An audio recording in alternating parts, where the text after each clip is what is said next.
Hello everyone, you are welcome to Apex learning. Apex learning में आप सभी का स्वागत है। उम्मीद करता हूं आप सब अच्छे होंगे और अपनी पढ़ाई अच्छे से कर रहे होंगे। आज की क्लास में हम पॉलिटी का अपना अगला लेक्चर शुरू करेंगे और इसमें हम टॉपिक कवर करेंगे सिटीजनशिप के बारे में, नागरिकता के बारे में। और जैसे कि आप जानते हैं कि पिछली क्लास में हमने संघ और उसके राज्य क्षेत्र, यूनियन एंड टेरिटोरी के बारे में हमने कवर किया था। अगर आपने वो क्लास नहीं देखी है तो आप उस क्लास को जो है सबसे पहले देखना, क्योंकि संघ और उसके राज्य क्षेत्र और यूनियन एंड टेरिटोरी ये आपके भाग नंबर जो है 1 में पढ़ते हैं। ठीक है, जो हमने पिछला लेक्चर किया था भाग नंबर 1 और आर्टिकल नंबर 1 से लेकर 4 से रिलेटेड है आपका यूनियन एंड टेरिटोरी, संघ और उसके राज्य क्षेत्र, जो कि हमने पिछली क्लास में कवर किए थे। ठीक है, आज की क्लास में हम सिटीजनशिप से रिलेटेड जितने भी आपके आर्टिकल बनेंगे, जितने भी आपके अनुच्छेद बनेंगे, उन सभी को कवर करेंगे। आर्टिकल नंबर 5 से लेकर 11 है वो किससे रिलेटेड है, किससे संबंधित है, ये सारे नागरिकता से रिलेटेड है। भाग नंबर 2 जो आपका पार्ट नंबर जो है ये 2 में पड़ता है नागरिकता, तो ये आप सभी को ध्यान में होना चाहिए। ठीक है, तो आज की क्लास में हम इसको स्टार्ट करते हैं और इसमें देखते हैं कि भाई जैसा कि हम जानते हैं कि हमारे देश में जो है एकल जो नागरिकता वाला देश है हमारा देश, सिंगल जो है सिटीजनशिप वाला देश है हमारा देश। ठीक है, तो सिंगल सिटीजनशिप या एकल नागरिकता, इसका सोर्स क्या है, इसका स्रोत क्या है, कहाँ से जो है हमने ये लिया है। एकल नागरिकता हमने किस देश से जो है ली है, तो ये ब्रिटेन से हमने ये लिया है। ओके, तो ये वेरी वेरी इंपॉर्टेंट हमारा देश है वो सिंगल जो है सिटीजनशिप वाला देश है। हालांकि बहुत सारे जो देश होते हैं जिसमें जो है दो नागरिकता होती है, जैसे अगर हम यूएसए की बात करें तो वहाँ पे जो 2 नागरिकता है, जैसे स्टेट में अलग नागरिकता होती है और जो उनमें सेंटर में अलग नागरिकता होती है। तो इस प्रकार जो हमारे देश की जो नागरिकता है वो एकल नागरिकता है, सिंगल सिटीजनशिप वाला देश है हमारा, और जो कि हमने कहाँ से लिया है, ब्रिटेन से हमने ये सोर्स लिया है। अगर हम बात करें इसमें कि जो नागरिकता है वो 5 से लेकर जो है 11 तक आर्टिकल हैं, तो इन सभी आर्टिकल्स को हम 1 बाय 1 करेंगे और इसी में हम डिटेल में जो है चर्चा करेंगे नागरिकता के बारे में, सिटीजनशिप के बारे में। तो अगर हम आर्टिकल नंबर 11 को देखें तो इसमें एक बात कही गई है कि powers of the parliament to make regulation on matter of citizenship, means नागरिकता के मामले में जो है संसद की कानून विनियमन बनाने की शक्ति दी गई है। मतलब ये है कि जो जब भी नागरिकता का मामला आएगा तो उससे रिलेटेड, नागरिकता के मामले से रिलेटेड जो भी कानून है, जो भी विनियमन है, उसके बनाने की पावर है वो किसको दी गई है, संसद को दी गई है, पार्लियामेंट को दी गई है भाई। ठीक है, ऐसा आर्टिकल नंबर 11 में दिया गया है। और आर्टिकल नंबर 11 के अकॉर्डिंग ही भाई पहली बार जो नागरिकता से रिलेटेड जो कानून संसद ने बनाया था वो कब बनाया था भाई, ये आपका बनाया गया था सिटीजनशिप एक्ट 1955। जैसा कि हम जानते हैं कि आर्टिकल 11 के अकॉर्डिंग कानून जो है सिटीजनशिप से रिलेटेड बनाने का अधिकार संसद के पास होता है। तो संसद ने जो है सिटीजनशिप एक्ट, नागरिकता जो अधिनियम 1955 बनाया गया संसद के द्वारा, तो ये जो है पहली बार बनाया गया आपका। ठीक है, तो लेकिन फिर भी जो हमारे देश में जो नागरिकता संशोधन कानून में 6 बार जो है संशोधन किया जा चुका है, 6 बार जो है कॉन्स्टिट्यूशनल अमेंडमेंट जो है किए जा चुके हैं नागरिकता को लेकर। ठीक है, तो जो छठा जो है हमारा नागरिकता संशोधन जो कानून आया वो कब आया था, 2019 में आया था। ठीक है, तो ये आपको ध्यान में रखना है। तो छठा जो है नागरिकता संशोधन कानून कब आया, 2019 में। पहला जैसे कि आप जानते हैं कि भाई इसमें जो नागरिकता जो कानून है, नागरिकता अधिनियम जो है, सिटीजनशिप एक्ट है 1955 में जो है ये गठित किया गया था। हमारा देश जो है हम जानते हैं कि भाई संघात्मक व्यवस्था को अपनाने वाला देश है। एक फेडरल जो है फेडरल सिस्टम जो है को हमारा देश अपनाता है। फेडरल सिस्टम का मतलब क्या होता है, फेडरल सिस्टम का मतलब होता है कि भाई हमारे देश में केंद्र जो सरकार और जो आपकी राज्य सरकारें होती हैं वो इंडिपेंडेंट होकर काम करती हैं। स्टेट गवर्नमेंट, राज्य गवर्नमेंट जो होती है वो सेंटर की गवर्नमेंट के मामलों में हस्तक्षेप नहीं करती, और जो सेंटर की गवर्नमेंट है वो स्टेट की गवर्नमेंट के मामलों में हस्तक्षेप नहीं करती। दोनों इंडिपेंडेंट होकर अपने काम करती है। ठीक है, तो ये संघात्मक जो है व्यवस्था वाला जो देश है, और ये फेडरल सिस्टम हमने किस देश से लिया है, फेडरल सिस्टम जो है हमने कनाडा जो है देश से लिया है भाई। ठीक है, वेरी वेरी इंपॉर्टेंट क्वेश्चन आपका ये बनता है। लेकिन अगर हम जो है नागरिकता को देखें कि भाई जैसे कि हमारा देश संघात्मक व्यवस्था को अपनाने वाला देश है, इसका मतलब ये भी हुआ कि भाई नागरिकता जो है वो सेंटर और स्टेट की अलग अलग जो है फिर होनी चाहिए। लेकिन फिर भी हमारा देश है वो सेंटर की नागरिकता, हमारे देश में जो है सेंटर की नागरिकता है, राज्यों की जो है अपनी कोई नागरिकता नहीं होती है। ठीक है, तो सेंटर की नागरिकता ही जो है मानी जाती है, स्टेट की कोई नागरिकता नहीं होती। हालांकि यूएसए है उसमें जो है स्टेट की भी नागरिकता होती है और सेंटर की जो है अलग से नागरिकता होती है। ठीक है, लेकिन हमारे देश में जो है सेंटर की नागरिकता होती है, स्टेट की अपनी कोई नागरिकता नहीं होती है, ये आपको ध्यान में रखना है। तो यहाँ पे देखते हैं कि अमेरिका जो है USA, United state of America, तो अमेरिका में राज्यों की अलग से नागरिकता होती है और सेंटर है उसकी अलग से नागरिकता होती है। ठीक है, और ये हमने देख लिया कि जो फेडरल सिस्टम है, संघात्मक व्यवस्था वाला जो सिस्टम है, हमने वो कहाँ से अपनाया है, कनाडा से अपनाया है, क्योंकि कनाडा है उसमें भी फेडरल सिस्टम आपका है। ठीक है, जिस प्रकार हमारे जो है इंडिया में है, सेम जो है कनाडा में है, तो हमने फेडरल सिस्टम कहाँ से लिया है, कनाडा से लिया है। अब हम बात करते हैं सभी आर्टिकल्स के बारे में जो आपकी नागरिकता से रिलेटेड हैं। तो पहला जो आर्टिकल हम देखते हैं नागरिकता से रिलेटेड आर्टिकल आपके 5 से 11 हैं, और इनमें जो पहला आपका है आर्टिकल नंबर 5। तो आर्टिकल नंबर 5 क्या कहता है सिटीजनशिप के बारे में कि भाई सिटीजनशिप एट द कमेंसमेंट, मतलब यह है कि संविधान के प्रारंभ पर नागरिकता की बात की गई है। तो संविधान के प्रारंभ पर नागरिकता की बात की गई है आर्टिकल नंबर 5 के अकॉर्डिंग। जब हमारा संविधान बना तो उस टाइम नागरिकता लेने के भाई क्या क्या अधिकार थे, ठीक है, वो आपके दिए गए हैं। तो आर्टिकल 5 में ये दिया गया कि भाई जब हमारा संविधान बना 26 जनवरी 1950 को, जब हमारा संविधान बनकर तैयार हो गया और इम्प्लीमेंट हो गया, ठीक है, तो ठीक है। तो जब हमारा संविधान बना तो उस टाइम नागरिकता भाई लेने के क्या क्या अधिकार थे, तो सबसे पहला जो है नागरिकता लेने का अधिकार क्या है कि भाई उसका जो जन्म है, कोई भी व्यक्ति है उसका जन्म भारत में हुआ हो। दूसरी कंडीशन ये है कि भाई उसके माता पिता या दोनों में से दोनों या फिर दोनों में से कोई एक है वो भारत में जन्मा हो। और तीसरा क्या है भाई 1950 से पहले 1950 से 5 वर्ष पहले से भारत में वो रह रहा हो। ठीक है। तो 1950 से 5 वर्ष पहले वो भारत में रह रहा हो तो वो उसको जो है भारत देश की नागरिकता है उसको प्राप्त होगी। ठीक है। तो ये आर्टिकल नंबर 5 में दिया गया है। आर्टिकल नंबर 6 में जो है क्या दिया गया है, आर्टिकल नंबर 6 में दिया गया है migrated to India from Pakistan. मतलब जो व्यक्ति पाकिस्तान से भारत आया हो तो उसके फिर नागरिकता के क्या अधिकार होंगे। ठीक है। उसको भारत की नागरिकता अगर दी जाएगी तो कौन कौन सी कंडीशंस रखी जाएंगी कि भाई वो भारत की नागरिकता है वो प्राप्त कर सके। ठीक है। तो जब कोई व्यक्ति पाकिस्तान से भारत आता है तो उसके नागरिकता के अधिकार क्या होंगे, तो सबसे पहले जो है इसमें एक डेडलाइन बनाई गई 19 जुलाई 1948। ठीक है। तो 19 जुलाई 1948 से पहले अगर कोई व्यक्ति भारत आ चुका है तो वो ऑटोमेटिकली भारतीय नागरिक होगा। ठीक है। उसको भारतीय नागरिकता दे दी जाएगी। लेकिन अगर कोई व्यक्ति 19 जुलाई 1948 के बाद में अगर जो है पाकिस्तान से भारत आया है, ठीक है, तो इसमें पाकिस्तान से भारत की बात की गई है भाई। ठीक है। अगर कोई व्यक्ति 19 जुलाई 1948 से पहले भारत आ चुका है तो उसको भारतीय नागरिक ही माना जाएगा, भारत की नागरिकता दे दी जाएगी। लेकिन अगर कोई व्यक्ति 19 जुलाई 1948 के बाद में भारत आया है तो भाई वो भारतीय उसको नागरिकता मिल तो जाएगी, लेकिन एक कंडीशन पे उसको मिलेगी। कंडीशन जो है क्या है कि भाई अगर वो इस डेट के बाद में मतलब 19 जुलाई 1948 के बाद में अगर वो भारत आ रहा है तो उसको भारत की नागरिकता मिल जाएगी। लेकिन कंडीशन ये है कि भाई वो 6 महीने जो है तक भारत में उसको रहना होगा। ठीक है।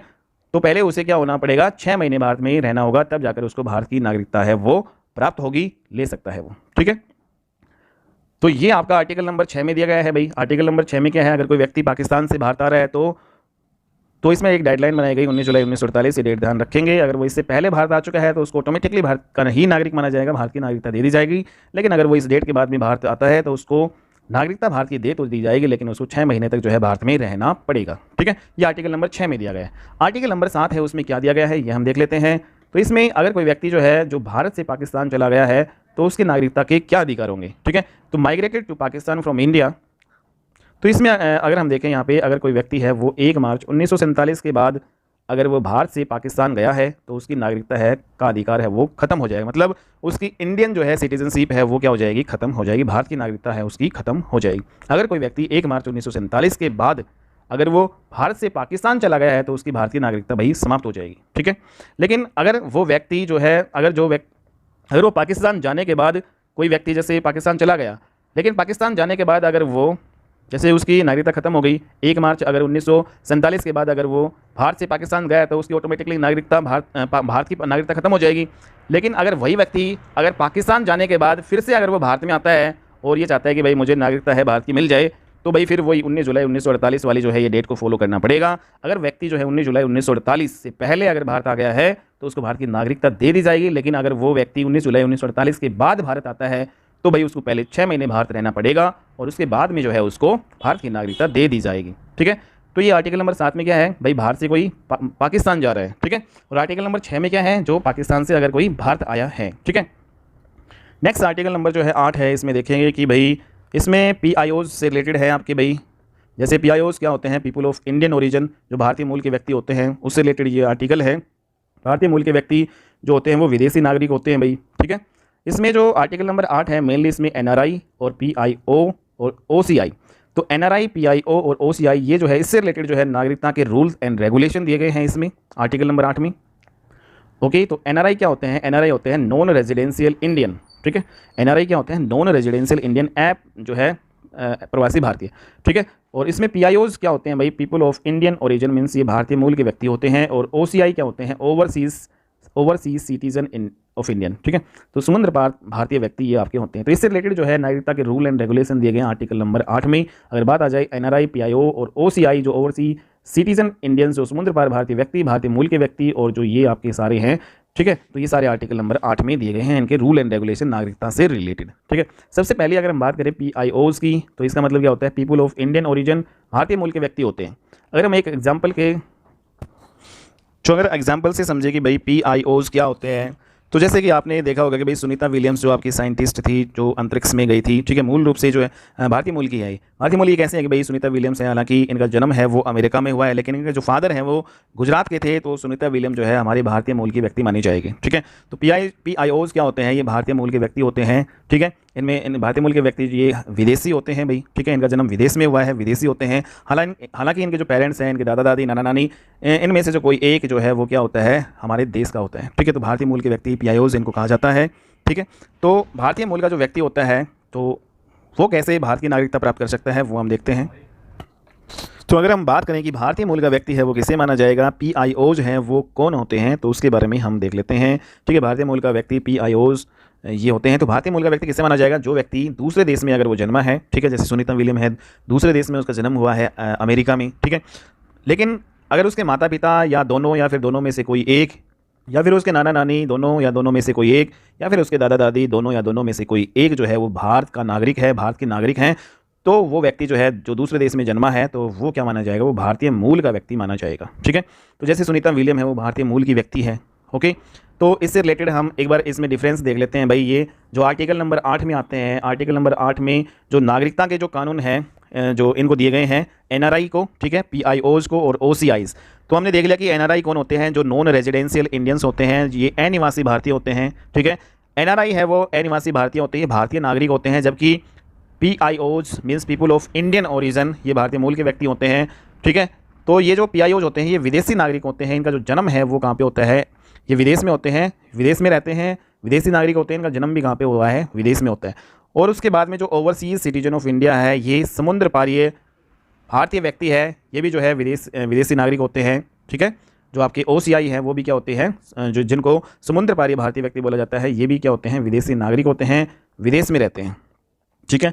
उसके बाद में अगर हम बात करें कि जो NRI होते हैं, जो नॉन रेजिडेंशियल जो इंडियन होते हैं, ये निवास कहाँ करते हैं, विदेश में करते हैं, ठीक है। हालांकि जो ये कहाँ के होते हैं, भारतीय नागरिक होते हैं, निवास ये विदेश में करते हैं। और ये जो NRI होते हैं इनको सभी भारतीय अधिकार है वो प्राप्त होते हैं। तो इसका मतलब अगर हम इसमें देखें कि भाई जो व्यक्ति दूसरे देश में जाकर अगर काम कर रहा है या पढ़ रहा है, ठीक है, हमारे देश का अगर कोई व्यक्ति जो दूसरे देश में जाकर काम करते हैं या पढ़ते हैं, या फिर वहाँ पर जो है उन्होंने नागरिकता नहीं ली है उस देश की, तो वो क्या कहलाते हैं, NRI कहलाते हैं भाई, ठीक है। तो NRI कहलाते हैं। कम से कम जो है 120 दिन के लिए उनको दूसरे देश में रहना होता है, तो वो NRI जो है काउंट होते हैं। ये नहीं है कि भाई जैसे कोई 10 दिन या 1 महीने के लिए चला गया तो वो NRI में काउंट हो जाएगा। अगर कोई व्यक्ति जो है हमारे देश का बाहर जो है दूसरे देश में जाकर काम करता है, ठीक है, वहाँ पर रह रहा है, अगर वो 182 दिन तक जो है दूसरे देश में रह रहा है तो उसको NRI में काउंट कर लिया जाएगा। तो सबसे पहले हमने ये जान लिया कि भाई NRI कौन होते हैं। तो ये मतलब हमारे भारतीय नागरिक ही होते हैं, विदेश में जाकर रहते हैं और इनको सभी भारतीय अधिकार प्राप्त होते हैं, ठीक है। अगर 120 दिन तक अगर ये विदेश में रह रहा है तो वो NRI में काउंट कर लिया जाएगा, ठीक है, और इनको जो है सभी जो भारतीय अधिकार प्राप्त होते हैं। जबकि दूसरी बात करें कि PIOs क्या होते हैं, ये पीपल ऑफ इंडियन ओरिजिन भारतीय मूल के व्यक्ति होते हैं। जैसे हमने ऊपर देखा PIOs हैं वो मतलब इनका जन्म है वो विदेश में होता है, विदेशी नागरिक होते हैं ये, ठीक है, और विदेश में रहते हैं। तो इनको भी कुछ भारतीय अधिकार जो है दिए गए हैं हमारे भारत के द्वारा कि भाई इसमें जो ये क्या कर सकते हैं, जो PIOs होते हैं वो पर्वतारोहण का मतलब जो पर्वत है उस पर रोहण करने का अधिकार है, पर्वतारोहण का अधिकार है। आर्थिक जो है कुछ अधिकार इनको दिए गए हैं। हालांकि आर्थिक अधिकार में कृषि भूमि जो है इसको छोड़कर सभी जो है आर्थिक अधिकार इनको प्राप्त है, पर्वतारोहण का अधिकार इनको प्राप्त है। जबकि जो OCIs होते हैं, जो ओवरसीज सिटीजन ऑफ इंडियन समुद्र पारी भारतीय व्यक्ति, ये भी क्या होते हैं, विदेशी होते हैं, ये विदेशी नागरिक होते हैं, ये भी विदेश में रहते हैं। इनको भी कुछ भारतीय अधिकार दिए गए हैं, जो PIOs को दिए गए वही अधिकार दिए गए भाई। इनको भी भूमि और कृषि को छोड़कर सभी जो है आर्थिक अधिकार इनको प्राप्त हुए हैं और पर्वतारोहण का भी इनको अधिकार दिया गया है, ओके। तो ये हमने डेफिनेशंस के बारे में हमने देख लिया, NRI, PIOs और OCI क्या होते हैं। तो NRI को वो सारे के सारे अधिकार प्राप्त होते हैं जो भारत के आम नागरिक होते हैं, ठीक है। ये NRI है वो चुनाव भी लड़ सकते हैं, वो मतदान भी कर सकते हैं, वोट भी दे सकते हैं और उनको शिक्षा का अधिकार भी जो है दिया गया है, ठीक है। हालांकि NRI जो है ये हमारे भारतीय व्यक्ति होते हैं, बट ये जो है विदेशों में जाकर काम करते हैं, ठीक है, या फिर वहाँ पे रह रहे होते हैं और वहाँ की नागरिकता इन्होंने नहीं ली है और 186 दिन तक अगर वो रह रहे हैं, 182 दिन तक रह रहे हैं तो उनको NRI माना जाता है, ठीक है। तो इनको सभी जो है भारतीय अधिकार प्राप्त होते हैं, आम नागरिक होते हैं। ये आम नागरिक की तरह जो है चुनाव लड़ सकते हैं, मतदान कर सकते हैं, ठीक है। लेकिन जो PIO जो है और OCI हैं इनको सभी अधिकार नहीं मिलते हैं भारत के, इनको कुछ ही अधिकार मिलते हैं, ठीक है। जैसे क्योंकि ये भारत के नहीं होते, ये विदेशी नागरिक होते हैं। और अगर ये 1950 से पहले जो व्यक्ति हमारे देश से दूसरे देश में जाकर जो है चले गए और वहाँ जाकर नागरिकता उन्होंने ले ली, ठीक है, तो ये क्या कहलाते हैं, PIOs में काउंट आपका हो जाएगा भाई, ठीक है। तो PIOs में काउंट कैसे होगा कि अगर 1950 से पहले कोई व्यक्ति हमारे देश से दूसरे देश में जाकर चले गए और वहाँ पर जाकर उन्होंने उस देश की नागरिकता अगर वहाँ पे ले ली 1950 से पहले ही, ठीक है, तो वो PIOs में काउंट कर लिया जाएगा और भारत के पड़ोसी देश जो है PIOs में काउंट नहीं किए जाएंगे, ठीक है। जैसे कि पड़ोसी देश आपके जो होते हैं ये पाकिस्तान, अफगानिस्तान, बांग्लादेश, ये ठीक है, तो पड़ोसी देश है वो PIOs में काउंट नहीं किए जाएंगे, ये आपको ध्यान में रखना है। एक PIOs कार्ड है बनाया गया था 2002 में, तो 2002 में जो PIOs होते हैं उनके लिए कार्ड बनाया गया था, PIOs कार्ड 2002। इसमें ये बोला गया था कि जो PIOs होते हैं वो 15 वर्षों तक बिना किसी वीज़ा के, विदाउट वीज़ा हमारे इंडिया में कभी भी वो आ सकते हैं, जा सकते हैं, ठीक है। तो इनको ये अधिकार दिया गया था, PIOs कार्ड 2002 में चला गया था, तो ये 15 साल तक बिना किसी वीज़ा के भारत में आ जा सकते थे।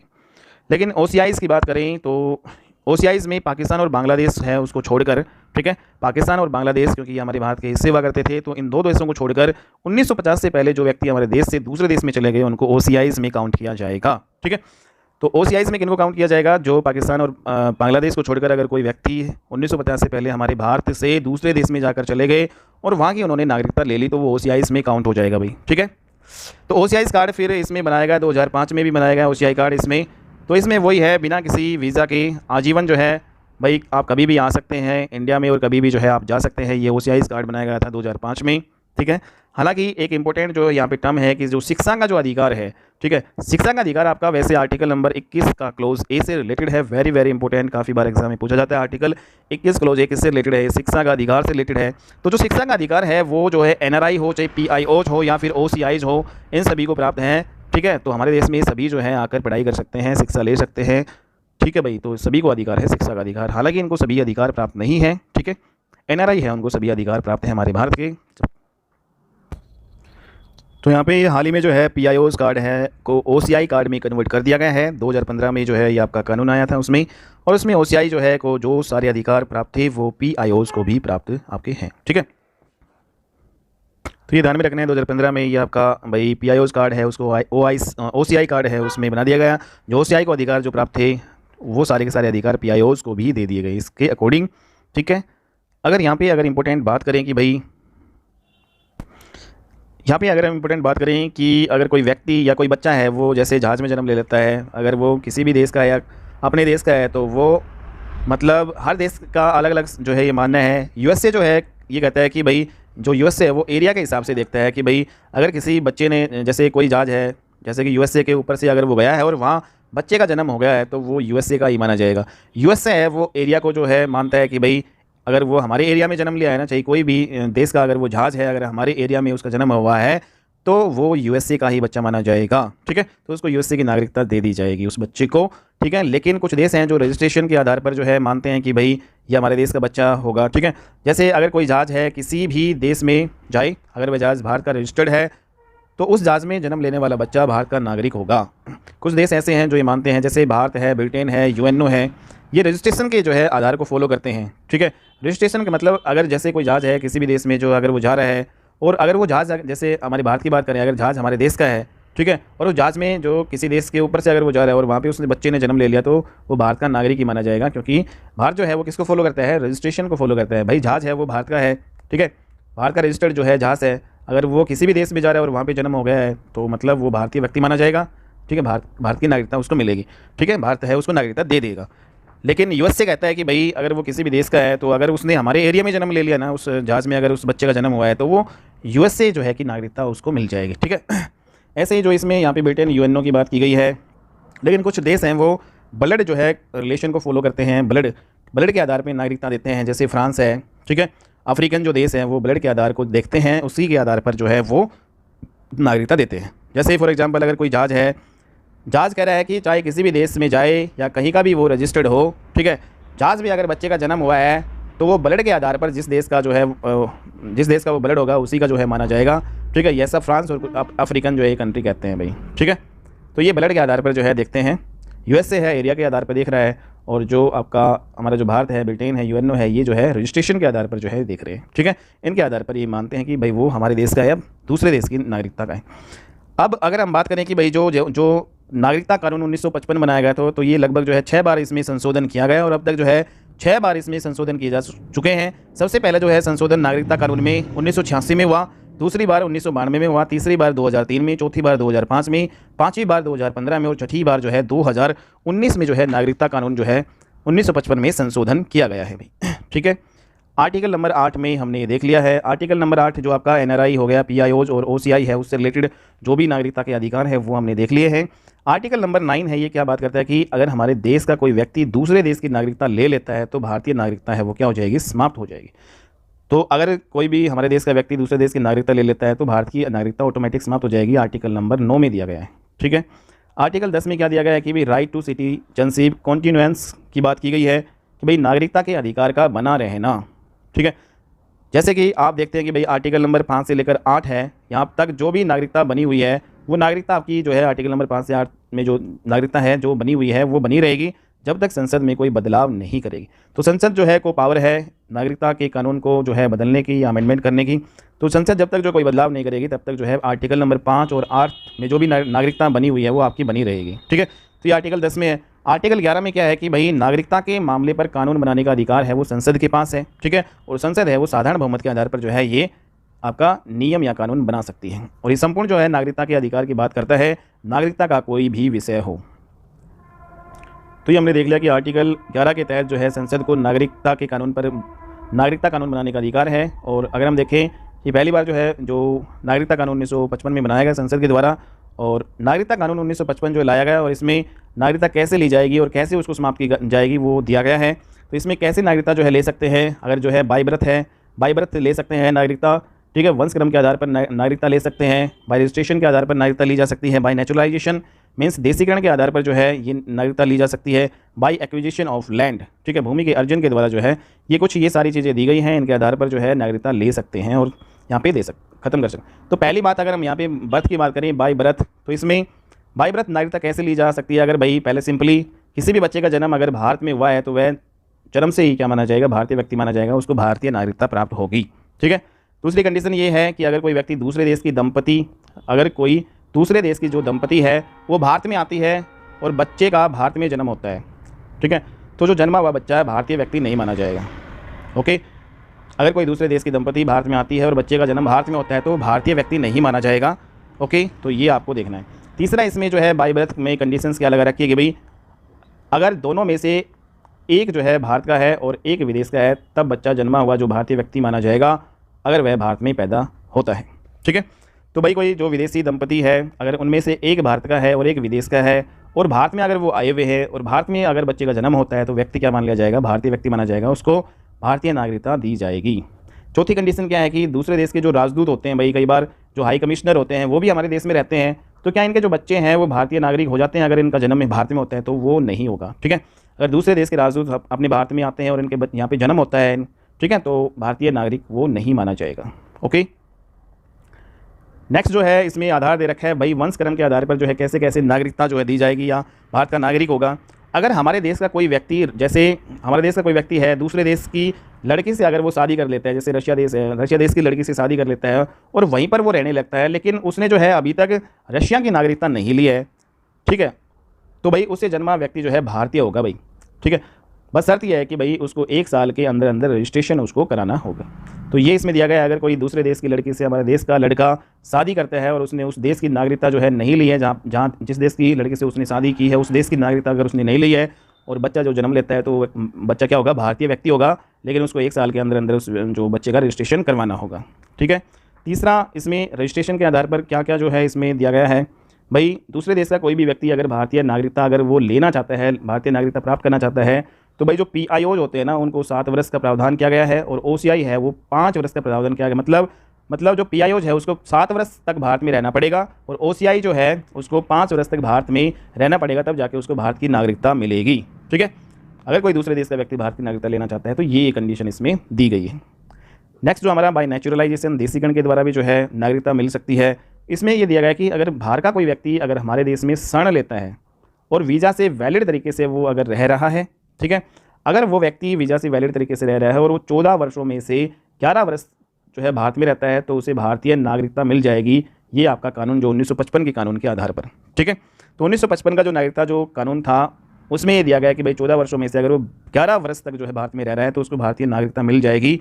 ठीक है। अगर वो वीज़ा से हमारे भारत में रह रहा है। ठीक है। नेक्स्ट जो इसमें ये दिया गया कि भाई अब अगर हम यहाँ पे देखें कि भाई नागरिकता जो संशोधन आया, अगर वह 5 वर्ष से भारत में रह रहा है लेकिन अब इसमें जो बदलाव कर दिया गया है भाई, ठीक है, पहले इसमें क्या था 7 वर्ष और जो PIOs के लिए 7 वर्ष 5 वर्ष, ठीक है। तो अब इसमें जो बदलाव कर दिया गया है, तो जो नागरिकता संशोधन आया उसमें 5 वर्ष से भारत में रह रहा हो तो 3 देश के लिए, जैसे पाकिस्तान, अफगानिस्तान और बांग्लादेश, जो कि गैर मुस्लिम समुदाय है और वह शरणार्थी भारत में रह रहा हो, तो उसको जो है 5 वर्ष में भारत की नागरिकता मिल जाएगी, ठीक है। तो इसमें ये आपका 2019 में जो संशोधन हुआ, नागरिकता अधिनियम दिसंबर 2019 में ये आया और इसमें ये लागू कर दिया गया भाई आपका। तो 2019 में जो नागरिकता संशोधन अधिनियम आया, इसमें भाई 3 देश जो आपके हैं इनके लिए है ये, पाकिस्तान, अफगानिस्तान और बांग्लादेश, ठीक है। ये जो 3 देश है, पाकिस्तान, अफगानिस्तान, बांग्लादेश, अगर इन देश के जो गैर मुस्लिम समुदाय के जो व्यक्ति हैं, मतलब मुस्लिम नहीं होने चाहिए, गैर मुस्लिम समुदाय के जो व्यक्ति हैं, अगर वो 5 वर्ष से भारत में रह रहा है, ठीक है, 5 वर्ष तक भारत में रहते हैं, उसको भारत की नागरिकता मिल जाएगी, ठीक है। अगर वो व्यक्ति वैध तरीके से, चाहे वो भारत में वैध तरीके से या अवैध तरीके से रह रहा है, तो उसको भारत की नागरिकता इसमें मिल जाएगी। ये 3 देश के लिए भाई, पाकिस्तान और ये आपका बांग्लादेश और अफगानिस्तान के लिए है, ठीक है। तो इसमें अगर हम देखें कि भाई 31 दिसंबर 2000 तक जो दूसरे देश से भारत में आ चुका है और वो भारत में रह रहा है, तो इसी जो है देशीकरण, जो नेचुरलाइजेशन के द्वारा उसे भारतीय नागरिकता दे दी जाएगी। तो यहाँ पे नेचुरलाइजेशन के आधार पर अगर एग्जाम्पल के रूप में देखें कि भाई आपका जो 100वां संविधान संशोधन अधिनियम हुआ, ठीक है, कॉन्स्टिट्यूशनल अमेंडमेंट एक्ट हुआ, तो इसमें भारत और बांग्लादेश के बीच में समझौता हुआ था कि भाई बांग्लादेश के 90 गाँव, मतलब जैसे यहाँ पे बांग्लादेश के 90 गाँव मान लो भारत में अगर शामिल कर लिए जाएँ, तो इन सभी को सामूहिक रूप से फिर क्या मिल जाएगी, भारत की नागरिकता दे दी जाएगी, नेचुरलाइजेशन के आधार पर है, ठीक है। तो ये आप देख सकते हैं। नेक्स्ट अगर हम देखें भाई नागरिकता समाप्त करने के तरीके क्या हैं, तो इसमें नागरिकता का जो अगर परित्याग कर दें हम, रिनंसिएशन इसको बोलते हैं, तो किसी ने अगर किसी देश की नागरिकता छोड़ दी तो ऑटोमेटिकली उसकी नागरिकता वहीं समाप्त हो जाएगी, तो इसको नागरिकता का परित्याग, रिनंसिएशन जो बोलते हैं। दूसरा, अगर नागरिकता समाप्ति टर्मिनेट किया कर दिया जाए, ठीक है, टर्मिनेशन, अगर जो है आपने आर्टिकल नंबर 9 के अनुसार दूसरे देश की नागरिकता ले ली है, तो आपको भारत की नागरिकता से टर्मिनेट कर दिया जाएगा, ठीक है। अगर आप भारत के नागरिक हैं और आर्टिकल 9 के अनुसार आपने दूसरे देश की नागरिकता ले ली, तो भारत की जो नागरिकता है उससे आपको टर्मिनेट कर दिया जाएगा, समाप्त आपकी हो जाएगी भारत की नागरिकता, ठीक है। तीसरा, इसमें नागरिकता से वंचित है, डिप्राइवेशन है, यदि आपने जो है संसद के कुछ कानून हैं उनका अगर आपने उल्लंघन किया, उनको फॉलो नहीं किया, तो संसद के पास भाई अधिकार है, वो आपकी नागरिकता का अधिकार है, उससे आपको वंचित कर सकती है, आपकी जो भारत की नागरिकता है उससे आपको छीन सकती है, ठीक है। और ये जो है आपका मामला माना जाएगा राजद्रोह के मामले पे जैसे होता है, तो उसमें संसद के द्वारा, संसद के पास ये अधिकार है, अगर राजद्रोह आपने किया है तो आपसे वो नागरिकता क्या कर ली जाएगी, उससे वंचित कर दिया जाएगा, डिप्राइवेशन इसको बोलते हैं, ठीक है।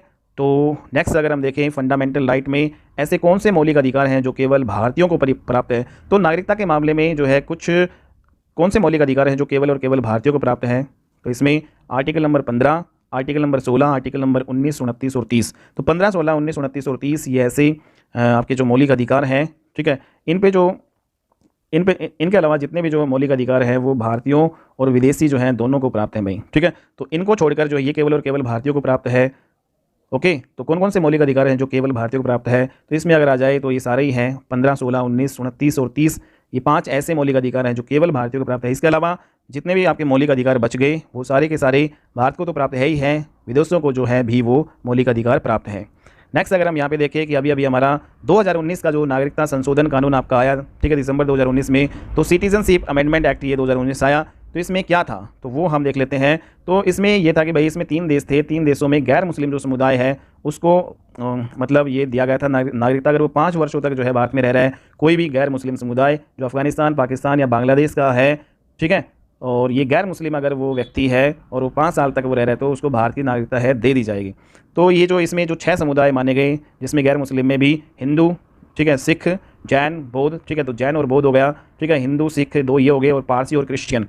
तो अगर ये जो 6 समुदाय हैं, ठीक है, ये आपके गैर मुस्लिम हैं और ये पाकिस्तान, अफगानिस्तान और बांग्लादेश जो है से हैं, ठीक है, तो इनको नागरिकता दी जाएगी, इनको देशीकरण के आधार पर जो है नागरिकता दी जाएगी। तो इस एक्ट के माध्यम से इनको देशीकरण के आधार पर नागरिकता दी जाएगी। 2019 का जो नागरिकता संशोधन कानून जो आपका आया, ठीक है, लेकिन 31 दिसंबर 2014 तक वह वैध या अवैध तरीके से भारत में रह रहा हो, ठीक है। तो इसमें कंडीशन ये थी कि भाई इस जो अधिनियम के तहत जो 2019 में नागरिकता संशोधन अधिनियम आया, इसमें एक डेडलाइन बनाई गई, अगर वो व्यक्ति 31 दिसंबर 2014 तक अगर वो वैध या अवैध तरीके से भारत में रह रहा है, ठीक है, 5 साल तक, तो उसको मतलब, ठीक है, उसको क्या किया जाएगा, भारत की नागरिकता दे दी जाएगी देशीकरण के आधार पर, ठीक है।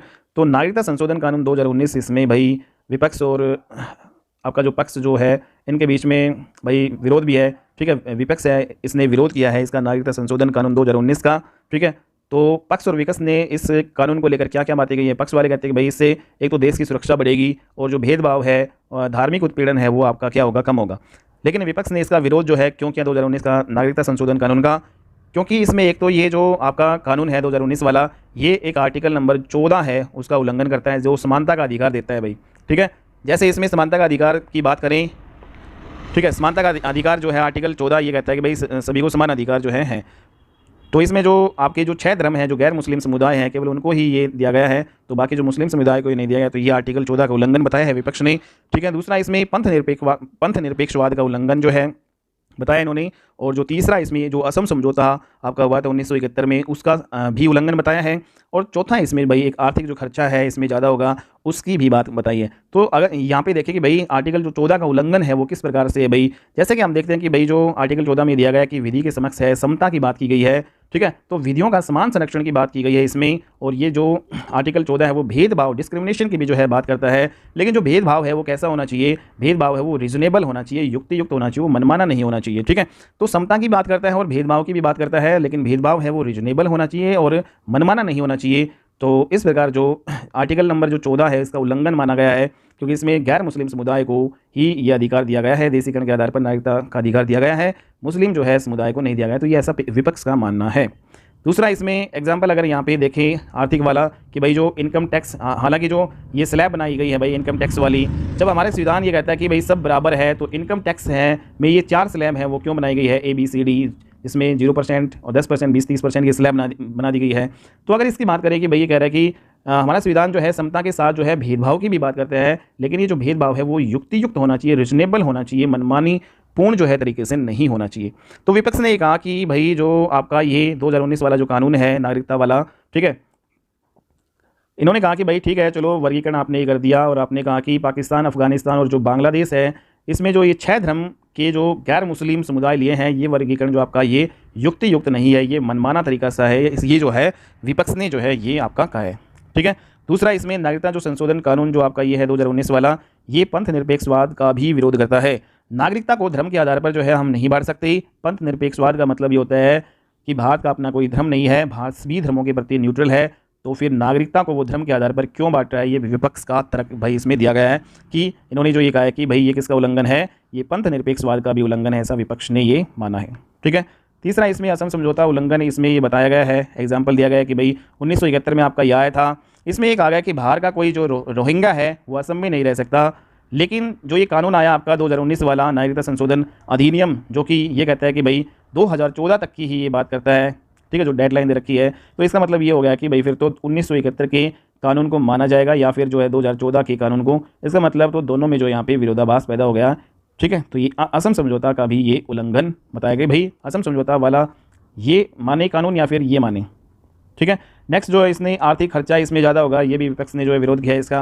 यहाँ पर जो सुप्रीम कोर्ट ने जो NRIC जो करवाया है, NRIC का मतलब क्या होता है कि भाई एक तरीके से नागरिकता को छीनने वाला कानून है, जो ये तय करेगा कि कौन भारत का नागरिक है और कौन भारत का नागरिक नहीं है।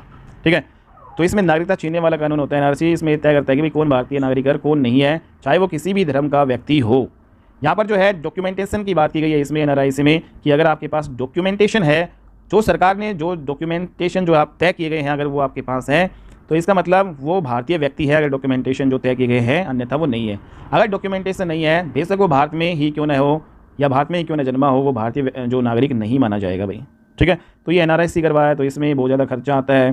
ठीक है, तो असम में जो NRIC को लागू किया गया था, तो वहाँ पर जो है लगभग 19 लाख लोग अपनी नागरिकता वहाँ पे सिद्ध नहीं कर पाए थे, भारत की नागरिकता। वहाँ पे जो 14 लाख मुस्लिम और 5 लाख जो है हिंदू थे, जो मतलब अपनी नागरिकता है वो भारत की सिद्ध नहीं कर पाए थे। तो इस प्रकार से एक प्रकार से ये जो 19 लाख लोग हैं वो कहाँ पे जाएंगे, इनको हम क्या दूसरे देश में जो है भेज देंगे? नहीं, क्योंकि फिर तो ये मानव जो अधिकार का उल्लंघन जो है माना जाएगा भाई।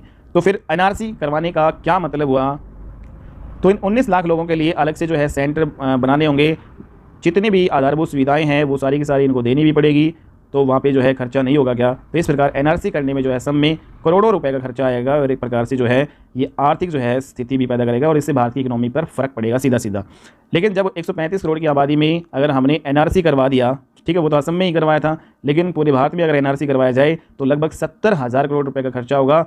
सरकार उस पैसे को कहाँ से जो है लेकर आएगी, वो जनता का ही तो पैसा है, तो एक आर्थिक बोझ के तले वैसे ही जो है सरकार झुक जाएगी और इस प्रकार ये कहीं ना कहीं हमारे देश की इकोनॉमी को इफेक्ट करेगा, इकोनॉमी को बिगाड़ेगा। और ये जो है मतलब विपक्ष का कहना है कि भाई इससे जो है धार्मिक इसमें जो आर्थिक जो खर्चा है ये भी बात होगा। तो ये जो है विपक्ष का कहना था भाई आर्टिकल 14 का उल्लंघन है ये, जो आपका जो कॉन्स्टिट्यूशनल अमेंडमेंट एक्ट 2019 किया, नागरिकता संशोधन अधिनियम 2019, ये आर्टिकल 14 का उल्लंघन है, पंथ निरपेक्षवाद का उल्लंघन है, असम जो समझौता हुआ 1971 में उसका उल्लंघन है और ये आर्थिक खर्चा इसमें ज़्यादा होगा। तो ये जो है पॉइंट विपक्ष ने रखे, जबकि जो पक्ष ने कहा कि भाई इससे है ना देश की सुरक्षा जो है बढ़ेगी और भेदभाव और धार्मिक उत्पीड़न जो है वो आपका क्या होगा, कम होगा। ठीक है, तो ये आपका दिया गया है इसमें। ओके, तो आज की क्लास में हमारा इतना ही। ये नागरिकता संशोधन अधिनियम हमने 2019 पूरा कर लिया है। ठीक है, और नागरिकता से रिलेटेड जितने भी पॉइंट है उसको हमने अच्छे से डिस्कस कर लिए हैं। सारे आर्टिकल हमने पढ़ लिए, आर्टिकल 5 से लेकर 11 तक।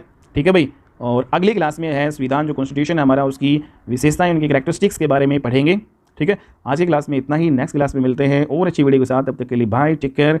और अगर आपने इस चैनल को लाइक नहीं किया है तो चैनल को लाइक कर दीजिएगा। ठीक है, और शेयर जरूर करना, सब्सक्राइब जो है चैनल को जरूर कर लेना दोस्तों। ओके, तो ठीक है।